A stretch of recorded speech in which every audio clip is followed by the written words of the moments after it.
Hey everyone, welcome to our fascinating journey into the world of stamp perforations. Have you ever looked closely at a stamp and wondered about those tiny holes around the edges? They're called perforations, and they're more important than you might think. These little holes, not just for decoration, they're not just for tearing stamps apart easily. They serve a functional purpose and add to the stamp's uniqueness. Nope, these tiny holes hold secrets that stamp collectors love to uncover. Each perforation tells a story. Believe it or not, perforations can make a huge difference in a stamp's worth. The rarity and condition of these perforations can significantly impact value. They can make a stamp worth a little bit of money suddenly become super valuable. It's like finding a hidden treasure. Just like a rare color or a printing mistake, the type and size of perforations are really important in the world of stamp collecting, which is called philately. Understanding these little holes helps you understand the art and history behind each stamp. It's like a window into the past. So next time you see a stamp, look closely at the perforations. They reveal so much more than meets the eye. They tell a story about the stamp's past, how rare it is, and how much it's worth. Each perforation is a clue. Let's explore the world of stamp perforations together. There's so much to discover and appreciate in these tiny details.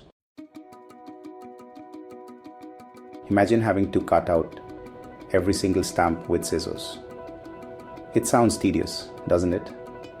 That's what people had to do before perforations. Each stamp had to be meticulously cut out by hand. It sounds like a lot of work, right? Imagine the frustration and time it took to cut out each stamp perfectly.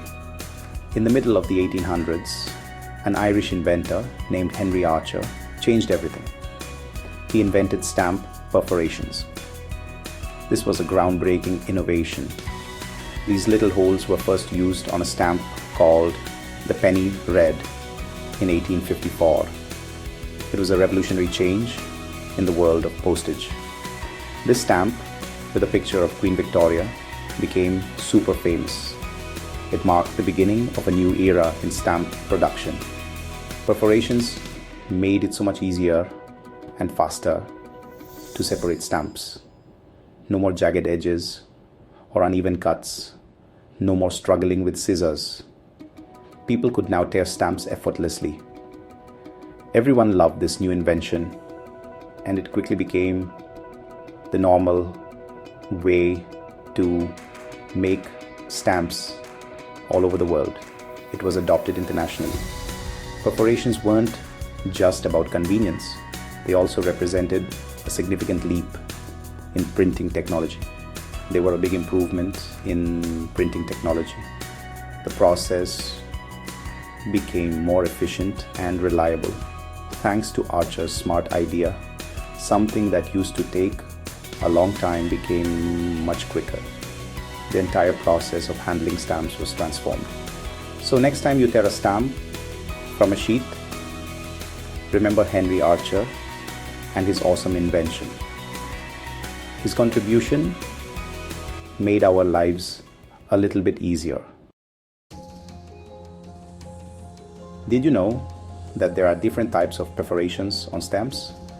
These tiny holes might seem insignificant, but they play a crucial role in the world of philately. Just like snowflakes, perforations come in a variety of patterns and sizes, each with its own unique characteristics. The three most common types of perforations you'll encounter are line, comb, and harrow perforations. Each type has distinct features that set them apart. Line perforations are created by punching rows of holes in straight lines, both up and down and side to side. This method is straightforward but effective. Comb perforations, on the other hand, resemble the teeth of a comb. The holes are punched in a row across, followed by another row up and down, creating a comb-like pattern. This method ensures a uniform and consistent pattern, which is why it's quite popular among stamp collectors. Harrow perforations are a little different from the other two types. They are created by punching rows of holes that are slightly offset. This offset pattern is somewhat similar to the lines drawn by a farmer's harrow, giving it a unique and distinctive look. At first glance, it might be challenging to tell these perforation types apart. However, with careful observation and a bit of practice, you can learn to identify them easily. By practicing regularly, you'll soon become a perforation pro, able to distinguish between the different types with confidence. These small differences in perforation types can significantly impact the rarity and value of a stamp, making them an essential aspect of stamp collecting. So, now you know about different types of perforations. Let's learn how to measure them.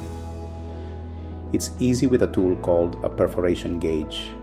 It's a small, clear tool with dots and lines that show different perforation sizes. Just line up the stamp's perforations with the dots or lines on the gauge. The number on the gauge that matches the stamp is the gauge size. For example, a gauge size of 12 means there are 12 perforations in 2 centimeters. Measuring perforations might seem a little fussy, but it's important for stamp collectors. Even a tiny difference in size can change how much a stamp is worth. So grab a perforation gauge and start measuring. You might discover some hidden treasures in your stamp collection. Why are these little holes so important for stamp collectors? Well, they can make a huge difference in how much a stamp is worth. Remember the penny red, the first stamp with perforations? A penny red with its original perforations is super valuable. Stamps with mistakes in their perforations, like missing or misplaced holes, can also be worth a lot of money. Perforations aren't just holes.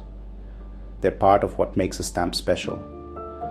They tell us about how the stamp was made, how rare it is, and its place in history. So next time you look at a stamp, remember that those tiny holes tell a big story.